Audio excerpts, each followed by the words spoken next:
Aunque tengan un poco de sueño, les aconsejamos encarecidamente que no se duerman, porque esta noche Julio Basulto. Julio, buenas noches de nuevo. Buenísimas noches, Carlas. Viene acompañado, como de costumbre, por alguien muy especial. Se trata de la conocida y reconocida neuropediatra María José Mas. María José es pediatra especialista en neuropediatría y máster en neurociencia y biología del comportamiento, pero también es docente de grado y posgrado en varias universidades españolas. Además, es responsable de la unidad de neuropediatría de la Xarxa Sanitaria y Social de Santa Tecla. Y por si fuera poco, escribe el blog, que seguramente ya conocen muchos de ustedes, Neuronas en Crecimiento.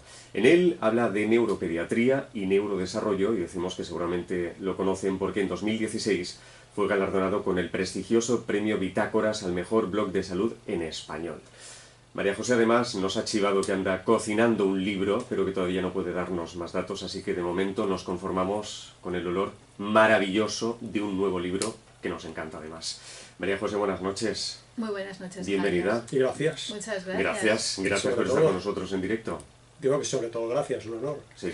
No, el honor es mío. Nada. Bueno, como quizás sabrás, María José, solemos preguntar a los invitados de Gente Sana cómo supieron de Julio Basulto y viceversa, cómo supo Julio Basulto de vosotros, y también qué importancia le dais a predicar con el ejemplo. ¿Qué nos contestáis? ¿Quién empieza de los dos? ¿Cómo os conocisteis? Pues yo la conocí porque todo el mundo conoce su blog, lógicamente, al menos todo sanitario conoce su blog, y estaba escribiendo el libro Más vegetales, menos animales, y recurrí cuando me tocó hablar del espectro, del trastorno del espectro alcohólico fetal, ¿se llama así? Sí, síndrome alcohólico. El síndrome alcohólico fetal, que es uno de los trastornos ocasionados por el alcohol durante el embarazo. Recurrí a su blog en busca de información, y además encontré una frase tan buena, aparte de la información que ponía ella ahí, que dije, lo voy a poner en el libro. La frase, si me permitís, la busco. Dice ella, el síndrome alcohólico fetal se previene al 100% con la abstinencia al 100%. La frase buenísima, la puse en el libro y la cité, por supuesto cité a la gente para que siguiera su blog, pero bueno, yo la conocía más de eso, ¿no? Más de un blog que es muy conocido y muy reconocido. Te toca, María José. Bueno, pues muy parecido, porque quien no conoce a Julio Basulto, o sea, además de conocerlo por su blog y por las redes, y porque es una persona tan amable que siempre que contestas o preguntas algo, siempre te contesta. Pues lo conozco porque una de mis amigas es la doctora Maite Prieto, que es médico nutricionista, y ella pues me había hablado de ti alguna vez, o sea que por eso también, no solo en las redes, sino en la vida no redes. Y hasta hoy. Ya está hoy. Bueno, segunda pregunta, predicar con el ejemplo. Exacto, no te libras. ¿Qué dices, María José? Bueno, en mi caso es muy fácil, porque como no tengo hijos y mis consejos son todo para niños con problemas, predicar con el ejemplo. No, ahora en serio, pues sí, creo que los sanitarios no podemos estar diciendo cosas y haciendo la contraria, porque entonces no es muy creíble lo que, ¿no? Que yo creo que, como se le dice a los niños, más que darme un discurso, enséñame cómo tengo que hacer las cosas. Sí. Eso creo que es muy importante. Por ejemplo, tú pones en tu blog, ¿no? que conviene evitar el alcohol durante todo el embarazo, ¿no? ¿Cómo vas a decirle tú a un paciente o a una paciente, ¿no? No, claro, evidentemente claro. No. Yo en la consulta digo, es que de hecho mi blog sale de lo que digo en la consulta, no al revés. Entonces todo lo que digo en la consulta es exactamente lo que recomiendo. Claro, efectivamente. Sí. Bueno, como quizá sabrás también, mencionamos muchos de los asuntos que también trata en sus libros Julio Basulto, y por ejemplo, en uno de los suyos, bueno, incluyó un texto titulado Demasiado joven para beber, Too Young to Drink, que escribiste en 2014. María José, ¿qué nos puedes contar en 2018 de esa preocupante cuestión? Pues que sigue siendo muy preocupante. ¿Verdad? Mucho. Europa es la zona del mundo que más alcohol consume. O sea, es una cosa impresionante. Datos del 2015 nos dicen que en España, una persona en España consume 11,2 litros de alcohol puro, es decir, no importa en qué forma, sino alcohol, al año. Esto es una barbaridad, es entre 2 y 3 bebidas al día. Y si esto lo trasladamos a la mujer embarazada, claro, ¿quién bebe? Pues los jóvenes. Y las mujeres en edad fértil, pues a lo mejor no son conscientes de que están embarazadas y están bebiendo. Y no solo eso, sino que también sus parejas masculinas deberían dejar de beber entre 3 y 4 meses antes de una concepción, porque los espermatozoides se forman de forma casi diaria. Entonces, esta formación utiliza los nutrientes de nuestro cuerpo, aunque el alcohol no sea un nutriente, si está presente va a estar alterando la formación del esperma también, y eso en alguna forma puede perjudicar a la concepción y por supuesto al desarrollo posterior Claro, es muy del grave. embrión. Es decir, que no solo es un tema de mujeres, sino que es un tema de mujeres y hombres, y no por solidaridad, sino por salud Sí, sí, del futuro hijo. de todos. Leemos en tu cuenta de Twitter, y por cierto la recomiendo, es @mastweets, y no se escribe como podríamos creer, sino es más TWITTS, más Soy muy tweets. complicada. Sí, por eso lo digo. Bueno, Más si lo pones tweets. en Google, Google te lo corrige. Exacto. Bueno, lo siguiente, me fascina el imperfecto cerebro humano. Cuéntanos eso, me parece muy interesante además. Bueno, eso surge de una de las mujeres que más admiro de la historia de la medicina, que es Rita Levi Montalcini. Rita Levi Montalcini es una italiana que ya falleció con 103 años, Wow.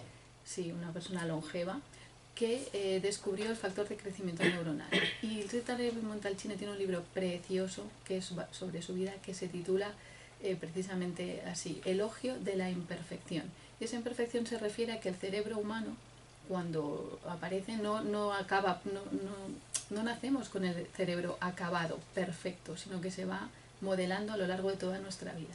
Y por eso me fascina el imperfecto cerebro humano, porque somos capaces, a diferencia de otros animales, de modificar nuestra conducta en función de nuestras experiencias. Qué bonito. Sí, ¿Verdad? es bonito e interesante además. Bueno, ya hemos citado que María José tiene un interesante blog denominado Neuronas en Crecimiento. Suscríbanse. Sí, con cuenta de Twitter propia, que por cierto es @nec_blog. Bueno, lo encontrarán muy fácilmente tecleando lo siguiente en su navegador, es www.neuropediatra.org, o simplemente escribiendo en Google Neuronas en Crecimiento. Bueno, lleva casi 7 años de impagable divulgación, que seguro que te ha quitado muchísimas horas, María José. Algunas. Aunque en parte respondiste a la pregunta que vamos a hacerte ahora en el texto: ¿por qué tengo un blog de salud? Me gustaría que nos lo contaras, por qué y qué consejos darías a los profesionales sanitarios que estén pensando en abrir un blog divulgativo como el tuyo, o algo parecido, claro. ¿Por qué tengo un blog de salud? Esta pregunta me la suelo hacer a menudo cuando tengo que actualizar el blog.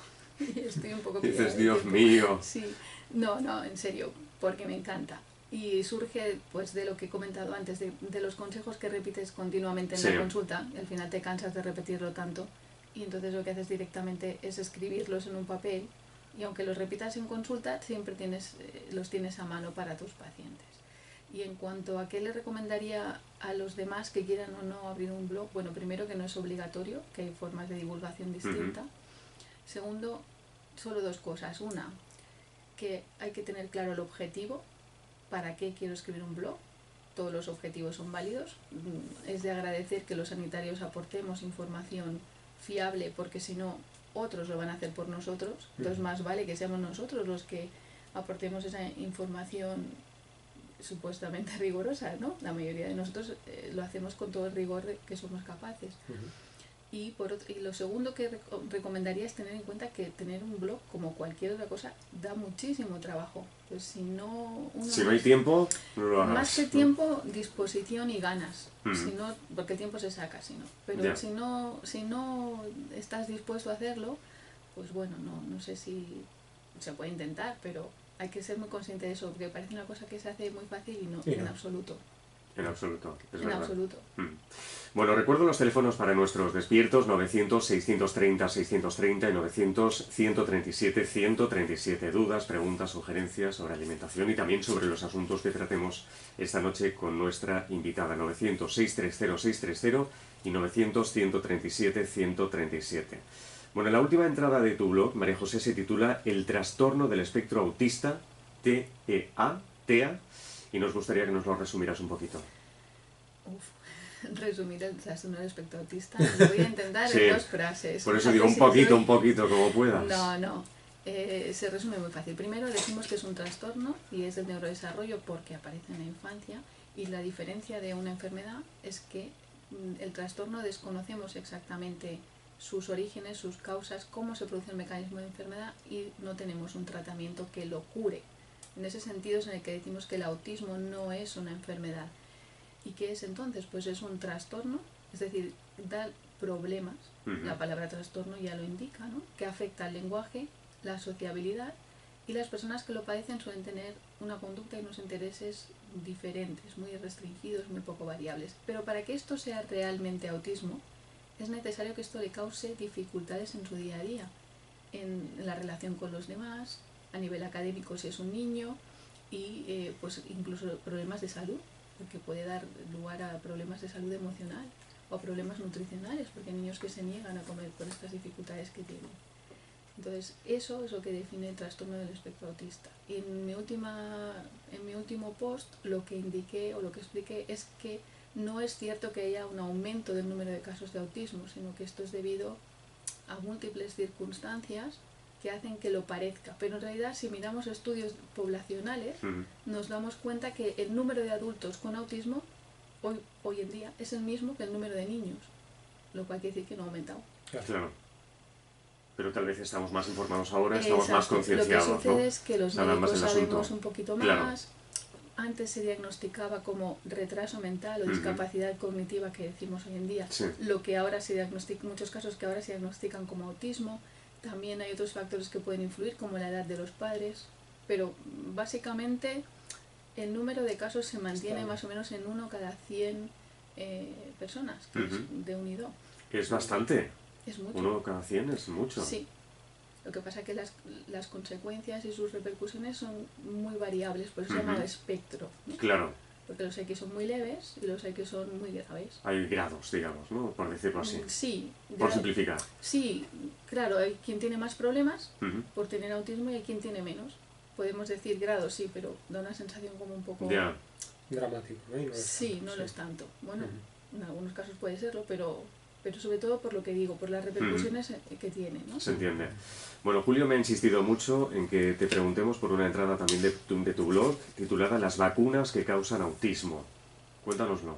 Bueno, esto la culpa es toda de Javier Pedreira, más conocido como Huicho, que es un divulgador importante, que me invitó a Coruña a dar una charla con este título, que era un título trampa, claro, lógicamente. Por eso.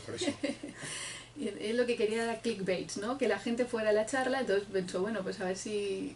Pero evidentemente las vacunas que causan autismo son aquellas que no se ponen, porque las vacunas protegen contra el daño cerebral en una época de la vida en la que el cerebro necesita no tener ninguna alteración, no tener ninguna interferencia en su crecimiento y en su desarrollo. Y las vacunas lo que hacen es protegerte de enfermedades como el sarampión, que da encefalitis, o como la difteria, que por sus dificultades respiratorias te puede dejar secuelas neurológicas también, o cualquier otra. Prácticamente todas las vacunas protegen contra enfermedades que tienen repercusiones a nivel cerebral. Muy interesante. Bueno, yo he insistido en que le pregunte sobre esto, porque no sé si en el resto de comunidades autónomas, pero al menos aquí en Cataluña hay como últimamente una moda de pensar que las vacunas son peligrosas, son innecesarias. Bueno, ha habido una campaña en contra de la vacunación muy importante, ¿no? Claro, y eso se ha traducido en demasiada gente sin vacunar a los niños y esto causa problemas, ¿no? Y causa brotes, ¿no? Pero fíjate, no solamente a las personas que no tienen autismo, sino que además me parece injusto, y hay estudios médicos recientes que demuestran que este tipo de lenguaje, decir las cosas así, primero estigmatiza a las personas con autismo, y segundo, hace que personas con autismo, niños pequeños, no reciban todas las dosis de vacunas que tienen que recibir, con lo cual agravamos su vulnerabilidad. Dios mío. Y además hay que decir que para que las vacunas sean efectivas es necesario que la tasa de población vacunada sea muy alta, porque si no, no son efectivas. Y se calcula que es más o menos el 95% de la población debe estar vacunado frente a una enfermedad prevenible por vacunas para evitar su contagio. Hablo de las vacunas del calendario vacunal obligatorio. Sí. No sé si conocéis, por cierto, tú sí, Carlas, la metáfora que tengo sobre la ducha y las vacunas, la verdad es muy tonta, ¿eh? A ver. Pero como me pasa muy a menudo que me encuentro que la gente, ¿no?, asocia la nutrición al naturismo, ¿no?, igual que la lactancia materna al naturismo, y eso necesariamente tiene que ir junto a la no vacunación, ¿no? Un día se me ocurrió explicar que eso que escuchas es la sintonía de metáforas que me pone Albert de vez en cuando. Ah, muy bien, sí. Muy bonita. Ducharse se relaciona con accidentes, porque en la ducha mucha gente se resbala y se pega un golpe en la cabeza y tiene serias secuelas, ¿no? Por lo tanto, no nos duchemos nunca, ¿verdad? Porque ducharse es peligroso, es cierto, mucha gente muere. Seguro que hay una estadística de cuánta gente muere, no me lo sé, pero seguro que hay más de 1 y más de 2 personas que han muerto por el año, ¿no? Entonces, como es peligroso, no nos duchemos nunca, ¿no? Bueno, pues eso se podría aplicar en el caso de las vacunas, es decir, como las vacunas son peligrosas, no te vacunes, con la diferencia de que las vacunas no generan mortalidad. Sin embargo, sí tenemos cifras de mortalidad para accidentes en la bañera o en la ducha, ¿no? Bueno, además lo que sucede es que las vacunas se ponen en una época de la vida en la que el cerebro apenas se ha desarrollado. Es decir, si tú tienes una posibilidad de desarrollar un trastorno de neurodesarrollo, todavía no lo sabemos. Aunque no te vacunes, ese trastorno va a estar igual, porque no tiene nada que ver con la vacuna. Simplemente coincide en el tiempo la vacunación con el desarrollo que va sucediendo y para personas mal informadas y en estudios que se inventaron en una época, pues podría parecer que esa casualidad fuese una causalidad, pero es lo que acabas de explicar tú de la ducha. Qué interesante. Bueno, espero que lo tengan en cuenta nuestros expertos. Recuerdo nuestro teléfono 900-630-630 y 900-137-137. Dudas, preguntas, sugerencias sobre alimentación, nutrición, con Julio Basulto y esta noche también con nuestra invitada María José Mas. 900-630-630 y 900-137-137.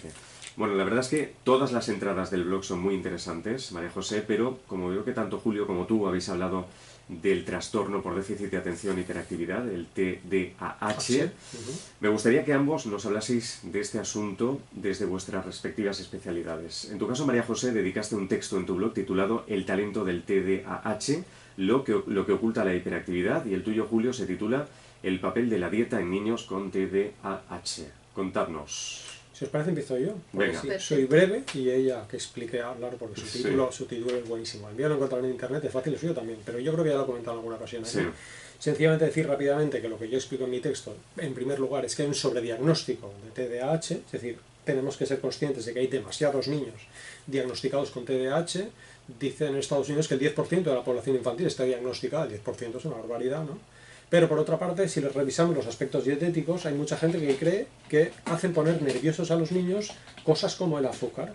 Hay películas todavía hoy que te hacen creer, la última de Bob Esponja, por ejemplo, Bob Esponja se toma azúcar y se pone como una moto. No es cierto, el azúcar no pone nervioso a nadie, ni da TDAH, los colorantes tampoco, los pesticidas tampoco, los aditivos tampoco, el magnesio, los ácidos grasos omega 3, el zinc, el hierro, nada de eso está relacionado con TDAH, así que desde un punto de vista nutricional lo que tengo que decir es nada. Ya está. Pues ahora ya me toca a la neuróloga, a la neuropediatra. Pues no sabes cómo te agradezco esto, Julio, porque es una pregunta constante, muy frecuente. He leído sobre esta dieta y además, y también ya aprovecho a decir, sobre el autismo lo mismo, pero es que por supuesto. Tampoco, o sea, no hay ninguna dieta que mejore ni el autismo ni el TDAH, ojalá. No. El TDAH, igual que he dicho del autismo, es un trastorno de neurodesarrollo que aparece en la infancia. Y cuando escribí este post es porque lo que más me duele cuando visito a niños con TDAH es esa mirada que veo muchas veces antes del diagnóstico o poco después del diagnóstico, que es una mirada de inseguridad. Te miran buscando aprobación, buscando a sus padres, a sí mismos. Nada de lo que hacen en la consulta, el niño se siente tranquilo y seguro, se siente constantemente cuestionado. Y su autoestima está por el suelo. Eso es lo que produce el TDAH. Y esa mirada es la más triste que te puedas encontrar, porque son niños que intentan, como todos los niños, intentan portarse bien. Todos los niños hacen cosas, pero los niños se quieren portar bien.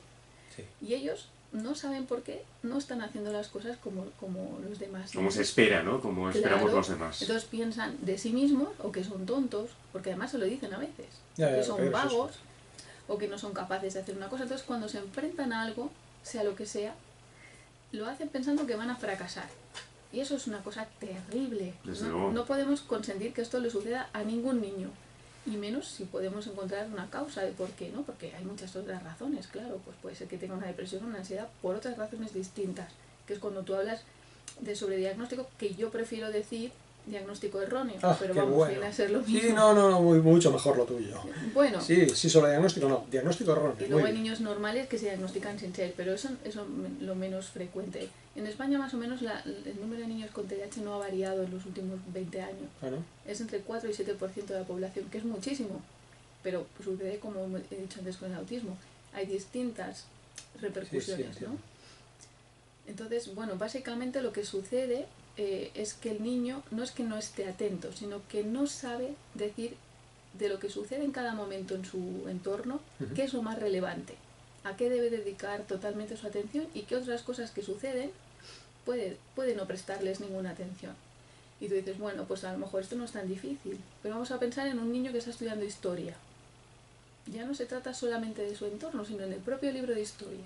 ¿Qué es lo más importante de la lección? No lo sé.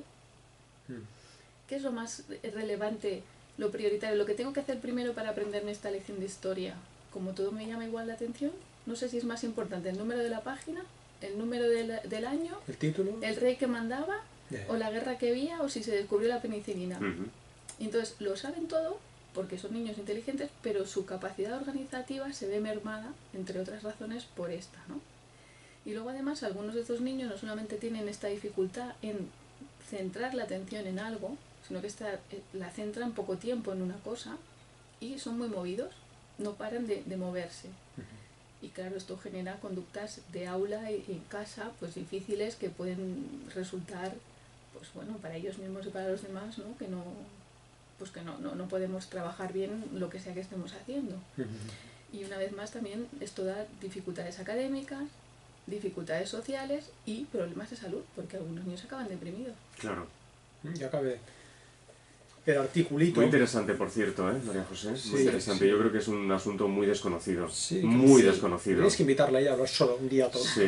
No, si te parece, vamos a invitarte de nuevo en este ¿A que espacio sí? también, porque nos van a quedar muchas cuestiones. Sí. Porque, Bueno, de hecho, ya el es tiempo muy se nos tarde, va. tenemos preguntas Ana, llamadas de despiertos, pero en cualquier caso volverás otra noche. Pues Me parece muy interesante, ¿A que de sí? verdad. Sí. Me dejáis una frase rápida Claro que en sí. 2 líneas. Carlos González, en su libro Creciendo Juntos, dijo: estamos en una sociedad que le puede quitar la medalla a un atleta profesional por haber tomado una pastilla para correr más, pero que es capaz de administrar a un niño de 6 años una pastilla para estar más atento en clase. Muy buena reflexión. Muy buena reflexión, sí. Aquí, por primera vez en mi vida, voy a discrepar en público con Carlos ¿sí? González. Va a ser Venga. terrible porque igual, no sé. No, discrepa. Desgraciadamente, y nos guste o no nos guste, el único tratamiento eficaz o el que se ha mostrado más eficaz para el TDAH es la pastilla.